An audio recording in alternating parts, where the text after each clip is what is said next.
Once again, welcome to the political science class. ವಿದ್ಯಾರ್ಥಿಗಳೇ, ಮತ್ತೊಂದು ಸಾರಿ ರಾಜ್ಯಶಾಸ್ತ್ರದ ಕ್ಲಾಸ್ಗೆ ಆಗಮಿಸಿದ್ದಕ್ಕೆ ಎಲ್ಲರಿಗೂ ಧನ್ಯವಾದಗಳನ್ನು ತಿಳಿಸಲಿಕ್ಕೆ ಇಷ್ಟಪಡ್ತೀನಿ. Last class we have discussed about the a lots of challenges faced by the independent India. ನಾವು ಕೊನೆಯ ಕ್ಲಾಸ್ನಲ್ಲಿ ಭಾರತವು ಸ್ವಾತಂತ್ರ್ಯ ಭಾರತವು ಎದುರಿಸಿದ ಹಲವಾರು ಸವಾಲುಗಳ ಬಗ್ಗೆ ಅಧ್ಯಯನ ಮಾಡಿದ್ದೀವಿ. Now let us discuss political development of India in this particular chapter. ನಾವು ಇವತ್ತು ಅಧ್ಯಯನ ಮಾಡ್ತಕ್ಕಂಥ ವಿಷಯ ಏನಂದ್ರೆ ಭಾರತದ ರಾಜಕೀಯ ವ್ಯವಸ್ಥೆಯ ಬೆಳವಣಿಗೆಯ ಕೆಲವೊಂದು ಮುಖ್ಯವಾದ ಘಟನೆಗಳ ಬಗ್ಗೆ ನಾವು ಇವತ್ತು ಅಧ್ಯಯನ ಮಾಡಲಿಕ್ಕೆ ಹೊರಟಿದ್ದೀವಿ ವಿದ್ಯಾರ್ಥಿಗಳು. So students, the Britishers they came to India in 1600 through the East India Company. ಬ್ರಿಟಿಷರು ಭಾರತಕ್ಕೆ ಪ್ರಪ್ರಥಮವಾಗಿ ಪಾದಾರ್ಪಣೆ ಮಾಡಿದ್ದು ಕ್ರಿಸ್ತಶಕ 1600ರಲ್ಲಿ ಬ್ರಿಟಿಷ್ ಈಸ್ಟ್ ಇಂಡಿಯಾ ಕಂಪನಿಯ ಮುಖಾಂತರ ಭಾರತಕ್ಕೆ ಪ್ರಪ್ರಥಮವಾಗಿ ಆಗಮಿಸಿದಂತ ದಿನ ಅಂತ ಹೇಳ್ಬೋದು. East India Company, it came for the purpose of doing business. They were doing business in the various parts of India. East India Company ಅವರು ಭಾರತಕ್ಕೆ ಬಂದದ್ದು ಕೇವಲ ವ್ಯಾಪಾರ ಮಾಡುವ ಉದ್ದೇಶದಿಂದ ಭಾರತಕ್ಕೆ ಆಗಮಿಸಿದರು. ಭಾರತದ ಹಲವಾರು ಭಾಗಗಳಲ್ಲಿ ತಮ್ಮ ವ್ಯಾಪಾರದ ಮಳಿಗೆಗಳನ್ನು ಸ್ಥಾಪಿಸಿ ವ್ಯವಹರಿಸಲಿಕ್ಕೆ ಮಾತ್ರ ಬಂದಂತಹ ಬ್ರಿಟಿಷರು ಮುಂದೆ ಏನ್ ಮಾಡಿದ್ರು ಎಂಬುದನ್ನ ನಾವು ನೋಡ್ಕೊಳ್ಬೇಕಾಗತ್ತೆ. 1757 the first war of independence.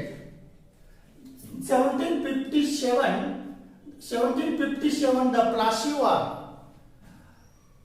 where East India Company it captured the political power.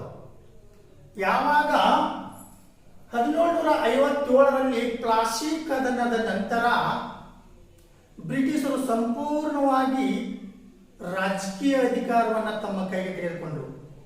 ನೋಡಿ, 1600ರಲ್ಲಿ ಆಗಮಿಸಿದ ಬ್ರಿಟಿಷರು 1757ರ ನಂತರ ಅಂದ್ರೆ 157 ವರ್ಷಗಳವರೆಗೆ ಕೇವಲ ಅವರು ವ್ಯವಹಾರದ ದೃಷ್ಟಿಯಿಂದ ಮಾತ್ರ ಭಾರತದಲ್ಲಿ ಮಳಿಗೆಗಳನ್ನು ಸ್ಥಾಪಿಸಿ ವ್ಯವಹರಿಸಲಿಕ್ಕೆ ಪ್ರಾರಂಭಿಸಿದರು. ಯಾವಾಗ 1757 the Plassey War, where East India Company it was captured the political power. Plassey ಕದನದ ನಂತರ ಸಂಪೂರ್ಣವಾದ ರಾಜಕೀಯ ವ್ಯವಸ್ಥೆಯನ್ನೇ ಈಸ್ಟ್ ಇಂಡಿಯಾ ಕಂಪನಿಯವರು ತಮ್ಮ ಸುಪರ್ದಿಗೆ ಪಡೆದುಕೊಂಡರು. ಸೊ ಟಿಲ್ ದಟ್ ಟೈಮ್ ಎಲ್ಲಿಂದ ಎಲ್ಲಿಯವರೆಗೆ ಮತ್ತೆ ಅವರು ರಾಜಕೀಯನ ಆಳಿದ್ರು ಎಂಬುದನ್ನು ನೋಡಬೇಕಾಗುತ್ತೆ. From 1600 to 1757 East India Company was just they were doing the business. They were not at all anyone including anyone political parties. ಯಾವುದೇ ತರಹದ ರಾಜಕೀಯ ವ್ಯವಸ್ಥೆಯಲ್ಲಿ ಪಾಲ್ಗೊಂಡಿರಲಿಲ್ಲ. 1600ರಿಂದ 1757ರವರೆಗೆ ಅವರು ಕೇವಲ ವ್ಯಾಪಾರದ ದೃಷ್ಟಿಯಿಂದ ಮಾತ್ರ ಕಾರ್ಯವನ್ನು ನಿರ್ವಹಿಸ್ತಾ ಇದ್ರು. ಯಾವಾಗ 1757ರ ಪ್ಲಾಸಿ ಕದನದ ನಂತರ ಎಲ್ಲ ರಾಜಕೀಯ ಅಧಿಕಾರವನ್ನ ಈಸ್ಟ್ ಇಂಡಿಯಾ ತನ್ನ ಸುಪರ್ದಿಗೆ ಪಡೆದುಕೊಂಡು ರಾಜಕೀಯ ಪವರನ್ನ ಭಾರತದಲ್ಲಿ ತೋರಿಸಲಿಕ್ಕೆ ಪ್ರಾರಂಭಿಸಿದರು. But for the first time 1757 in the Plassey War, East India Company acquired the political power. ಪ್ರಪ್ರಥಮ ಬಾರಿಗೆ 1757ರಲ್ಲಿ ಪ್ಲಾಸಿ ಕದನದ ನಂತರ ಪೂರ್ಣ ಪ್ರಮಾಣದ ಎಲ್ಲ ರಾಜಕೀಯ ಅಧಿಕಾರವನ್ನ ತನ್ನ ಸುಪರ್ದಿಗೆ ಪಡೆದುಕೊಂಡು ಭಾರತದಲ್ಲಿ ರಾಜಕೀಯ ವ್ಯವಸ್ಥೆಯನ್ನು ನಿರ್ಮಿಸಲಿಕ್ಕೆ ಕಾನೂನುಗಳ ಮಾಡಲಿಕ್ಕೆ ಪ್ರಾರಂಭಿಸಿದ East India company. So East India company had ruled 1757 to 1858. ಯಾವ ರೀತಿಯಾಗಿ 1600ರಿಂದ 1757ರವರೆಗೆ ಈಸ್ಟ್ ಇಂಡಿಯಾ ಕಂಪನಿ ಕೇವಲ ವ್ಯಾಪಾರವನ್ನ ಮಾಡುವ ಮಳಿಗೆಗಳನ್ನು ಸ್ಥಾಪಿಸಿ ವ್ಯಾಪಾರದ ದೃಷ್ಟಿಯಿಂದ ಮಾತ್ರ ಭಾರತದಲ್ಲಿ ಇತ್ತು. ಹಾಗೆ 1757ರ ನಂತರ ಪ್ಲಾಸಿ ಕದನದ ನಂತರ ಪೂರ್ಣ ಪ್ರಮಾಣದ ರಾಜಕೀಯ ಅಧಿಕಾರವನ್ನು ಪಡೆದುಕೊಂಡ ಈಸ್ಟ್ ಇಂಡಿಯಾ ಕಂಪನಿ ಇಲ್ಲಿ 1757ರಿಂದ 1757 ಟು 1858 1757ರಿಂದ 1858ರವರೆಗೆ ಭಾರತದಲ್ಲಿ ರಾಜಕೀಯ ಪವರವನ್ನು ಪಡೆದುಕೊಂಡು ರಾಜಕೀಯ ವ್ಯವಸ್ಥೆಯಲ್ಲಿ ಭಾಗವಹಿಸಲಿಕ್ಕೆ ಪ್ರಾರಂಭಿಸಿದ ಈಸ್ಟ್ ಇಂಡಿಯಾ ಕಂಪನಿ ಅಲ್ಲಿವರೆಗೂ ರಾಜಕೀಯ ಆಡಳಿತವನ್ನು ಮಾಡಿತು. What happened 1858? ಯಾಕೆ ಇಲ್ಲಿ ಅವರು ತಮ್ಮ ರಾಜಕೀಯ ಅಧಿಕಾರವನ್ನು ಕಳೆದುಕೊಂಡ್ರು ಈಸ್ಟ್ ಇಂಡಿಯಾ ಕಂಪನಿಯವರು ಎಂಬುದನ್ನು ನಾವು ಇಲ್ಲಿ ನೋಡಬೇಕಾಗತ್ತೆ. ಏನಾಯ್ತು ಇಲ್ಲಿ? So what happened 1858? As well know that 1857 was the first war of independent India. It is a Sepoy Mutiny. ಇಲ್ಲಿ ಏನಾಯ್ತಂದ್ರೆ 1857ರಲ್ಲಿ first war of independent India and sepoy mutiny. 1857 the first war of independent India or sepoy mutiny. East India ಕಂಪನಿಯವರು ರಾಜಕೀಯ ಅಧಿಕಾರವನ್ನ ಭಾರತದಲ್ಲಿ ಒಂದು 100 ವರ್ಷಗಳವರೆಗೆ ಅಂದ್ರೆ 1757ರಿಂದ 1858ರವರೆಗೆ ಅಂದ್ರೆ ಒಂದು 100 ವರ್ಷಗಳವರೆಗೆ ರಾಜಕೀಯ ಅಧಿಕಾರವನ್ನು ಪಡೆದುಕೊಂಡ್ರು. ಯಾಕೆ ರಾಜಕೀಯ ಅಧಿಕಾರವನ್ನು ಕಳೆದುಕೊಳ್ಳೋ ಸ್ಥಿತಿ ಬಂತು ಈಸ್ಟ್ ಇಂಡಿಯಾ ಕಂಪನಿಯವರಿಗೆ ಅಂದ್ರೆ 1857ರಲ್ಲಿ ಅಂದ್ರೆ 1858 ರಾಜಕೀಯ ಅಧಿಕಾರವನ್ನು ಕಳೆದುಕೊಂಡ ಈಸ್ಟ್ ಇಂಡಿಯಾ ಕಂಪನಿ 1857ರಲ್ಲಿ ಪ್ರಥಮ ಸ್ವಾತಂತ್ರ್ಯ ಸಂಗ್ರಾಮ ನಡೆಯಿತು ಅಥವಾ ಸಿಪಾಯಿ ಮ್ಯೂಟಿನಿ. ಬ್ರಿಟಿಷರು ಇದನ್ನ ಸಾಮಾನ್ಯ ಸಿಪಾಯಿಗಳ ದಂಗೆ ಅಂತ ಕರೆದ್ರು. ಆದ್ರೆ ಭಾರತೀಯರಿಗೆ ಇದು ಏನಾಗಿತ್ತು ಅಂದ್ರೆ ಬ್ರಿಟಿಷರ ವಿರುದ್ಧ ಪ್ರಪ್ರಥಮವಾಗಿ ಸ್ವಾತಂತ್ರ್ಯಕ್ಕಾಗಿ ತೊಡೆ ತಟ್ಟಿ ನಿಂತಂತ ಪ್ರಥಮ ಸಂಗ್ರಾಮ. ಅದಕ್ಕೆ ಇದನ್ನ ಏನಂತ ಕರೆದ್ರು ಭಾರತೀಯರು? ಪ್ರಥಮ ಸ್ವಾತಂತ್ರ್ಯ ಸಂಗ್ರಾಮ ಅಂತ ಗುರುತಿಸಿದ್ರು. What happen? Now why the sepoy mutiny it has taken place? ಸಿಪಾಯಿಗಳು ದಂಗೆ ಏಳಲಿಕ್ಕೆ ಏನ್ ಕಾರಣ? ಯಾಕೆ ಈಸ್ಟ್ ಇಂಡಿಯಾ ಕಂಪನಿ ವಿರುದ್ಧ ಸಿಪಾಯಿಗಳು ದಂಗೆ ಸ್ಟಾರ್ಟ್ ಮಾಡಿದ್ರು ಭಾರತದಲ್ಲಿ? What happen to 18? Now why the sepoy mutiny it has taken place? Because the companies ruled in India it was utterly failure. East India ಕಂಪನಿಯು 1757ರಿಂದ 1858ರವರೆಗೆ ಏನು ಆಡಳಿತ ರಾಜಕೀಯ ಆಡಳಿತ ಮಾಡ್ತಾ ಇತ್ತಲ್ಲ ಅದು ಸಂಪೂರ್ಣವಾಗಿ ವಿಫಲತೆ ಹೊಂದಿತ್ತು. ಸಂಪೂರ್ಣವಾಗಿ ಸರಿಯಾದ ವ್ಯವಸ್ಥೆ ಹೊಂದಿರಲಿಲ್ಲ ಈಸ್ಟ್ ಇಂಡಿಯಾ ಕಂಪನಿ ಆಡಳಿತ. ಅದಕ್ಕೆ ಸಿಪಾಯಿಗಳು ಬ್ರಿಟಿಷರ ವಿರುದ್ಧ ಈಸ್ಟ್ ಇಂಡಿಯಾ ಕಂಪನಿ ವಿರುದ್ಧ ದಾಳಿ ಏಳಲಿಕ್ಕೆ ಒಂದು ಕಾರಣವಾಯಿತು ಅಂತ ಹೇಳ್ಬೋದು. Y it was failure? East India company ಆಡಳಿತ ಯಾಕೆ ಫೇಲ್ ಆಯಿತು, ವಿಫಲತೆ ಹೊಂದಿತ್ತು? ರಾಜಕೀಯ ಆಡಳಿತವನ್ನು ನಡೆಸ್ತಕ್ಕಂಥ ರಾಜಕೀಯವನ್ನು ಆಳ್ತಕ್ಕಂಥ ಈಸ್ಟ್ ಇಂಡಿಯಾ ಕಂಪನಿಯವರು ಭಾರತದಲ್ಲಿ ಯಾಕೆ ಫೇಲ್ ಆಯಿತು? Why it was failure?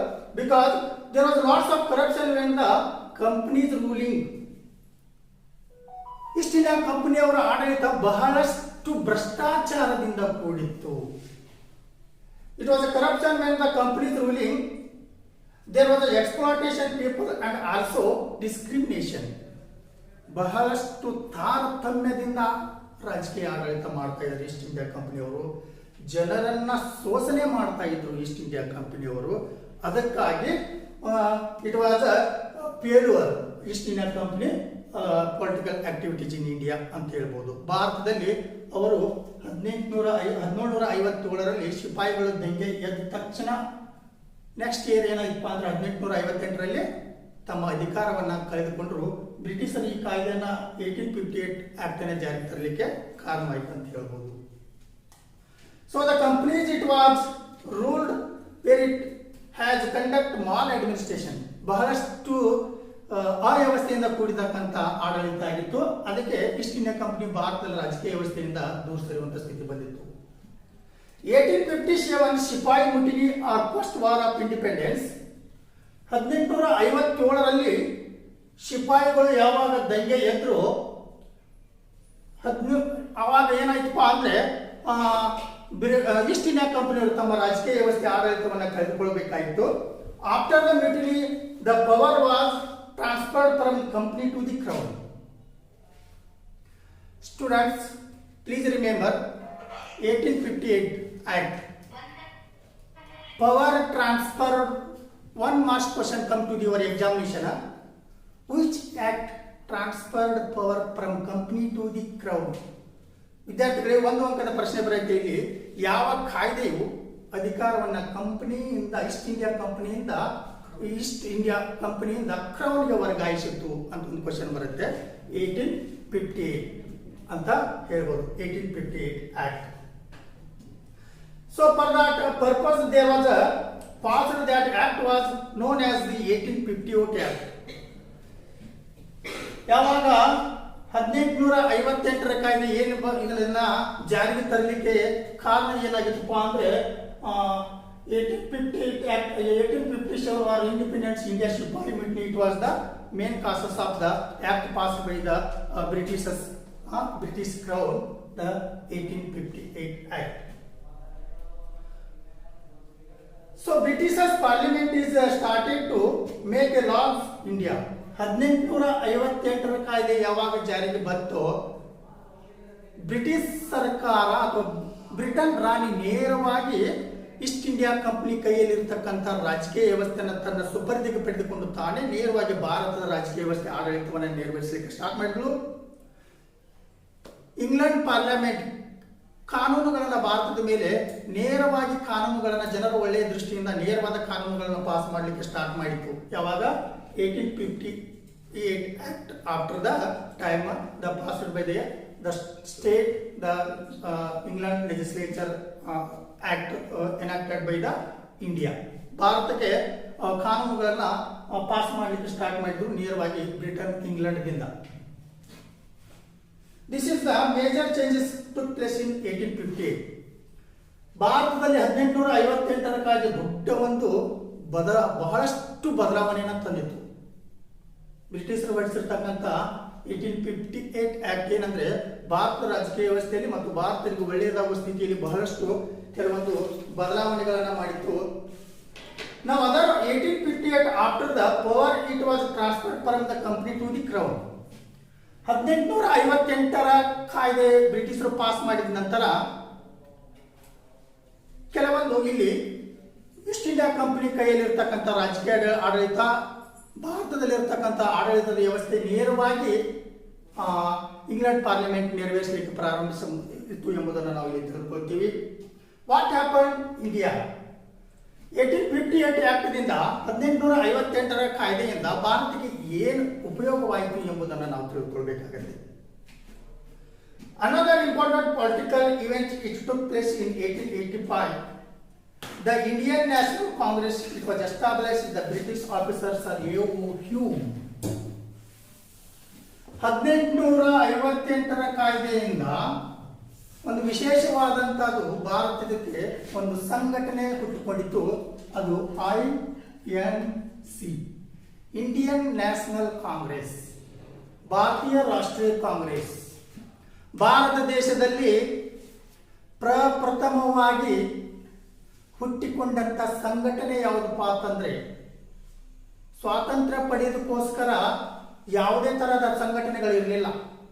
ಎಲ್ಲರೂ ವೈಯಕ್ತಿಕವಾಗಿ ಹೋರಾಡುವಂಥ ಸ್ಥಿತಿ ಇದ್ದಾಗ ಪ್ರಪ್ರಥಮ ಭಾರತ ದೇಶದಲ್ಲಿ ಒಂದು ದೊಡ್ಡ ಸಂಘಟನೆ ಹುಟ್ಟುಕೊಂಡುದು ಯಾವುದಪ್ಪ ಅಂತ ಹೇಳಿದ್ರೆ INC, Indian National Congress.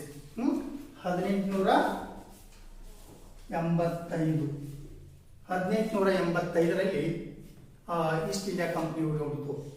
Please students remember, 1 marks question come to your examination. Expand the INC. INC ಅನ್ನು ವಿಸ್ತರಿಸಿ ಅಂತ ಒಂದು ಕ್ವಶನ್ ಬರುತ್ತೆ. ಮತ್ತು when the INC was established ಅಂತ ಒಂದು ಕ್ವಶನ್ ಬರುತ್ತೆ. ಯಾವಾಗ ಅಂತ ಇದು ಸ್ಥಾಪನೆ ಆಯಿತು ಅಂತ ಬರುತ್ತೆ. ಇಂಡಿಯನ್ ನ್ಯಾಷನಲ್ ಕಾಂಗ್ರೆಸ್, ಭಾರತೀಯ ರಾಷ್ಟ್ರೀಯ ಕಾಂಗ್ರೆಸ್ ಸ್ಥಾಪನೆ 1885ರಲ್ಲಿ. INC was established. The Britain officers called A.O. Hume.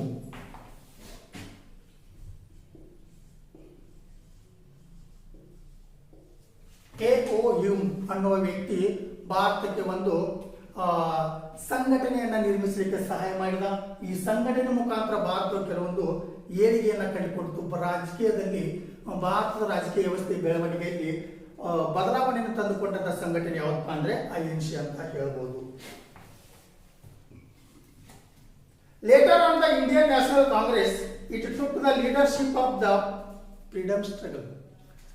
ಭಾರತಕ್ಕೆ ಸ್ವಾತಂತ್ರ್ಯ ತಂದುಕೊಡುವ ಸ್ಥಿತಿಯಲ್ಲಿ, ಭಾರತಕ್ಕೆ ಸ್ವಾತಂತ್ರ್ಯ ಬೇಕಾದ ಸಂದರ್ಭದಲ್ಲಿ ಯಾವುದೇ ಸಂಘಟನೆಗಳಿರಲಿಲ್ಲ. ಆಮೇಲೆ ಭಾರತದ ಸ್ವಾತಂತ್ರ್ಯ ಹೋರಾಟವು ಎದರ ಅಡಿಯಲ್ಲಿ ನಡೀತಪ್ಪ ಅಂತ ಹೇಳಿದ್ರೆ ಇಂಡಿಯನ್ ನ್ಯಾಷನಲ್ ಕಾಂಗ್ರೆಸ್ ಅಡಿಯಲ್ಲಿ ಸ್ವಾತಂತ್ರ್ಯದ ಹೋರಾಟಕ್ಕೆ ಮುನ್ನುಗ್ಗಿದ್ರು ಅಂತ ನಾವು ತಿಳ್ಕೊಳ್ಬಹುದು.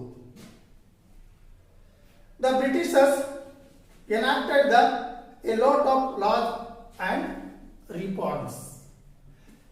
1858ರ ಕಾಯ್ದೆಯಿಂದ ಜಾರಿಗೆ ಬಂದದ್ದು 1885 ಐಎನ್ಸಿ ಇಂಡಿಯನ್ ನ್ಯಾಷನಲ್ ಕಾಂಗ್ರೆಸ್. ಈ ಇಂಡಿಯನ್ ನ್ಯಾಷನಲ್ ಕಾಂಗ್ರೆಸ್ ದಿಂದ ಮುಂದೆ ಏನಪ್ಪಾ ಅಂದ್ರೆ ಬ್ರಿಟಿಷರ ಮೇಲೆ ಕೆಲವೊಂದು ಒತ್ತಡಗಳನ್ನು ತಂದಾಗ ಬ್ರಿಟಿಷರು ಭಾರತಕ್ಕೆ ಕೆಲವೊಂದು ಸುಧಾರಣೆಗಳನ್ನು ಮಾಡಬೇಕು ಅಂತ ಹೇಳಿಕೊಂಡು ಕೆಲವೊಂದು ಕಾಯ್ದೆಗಳನ್ನ ಪಾಸ್ ಮಾಡಿದ್ರು.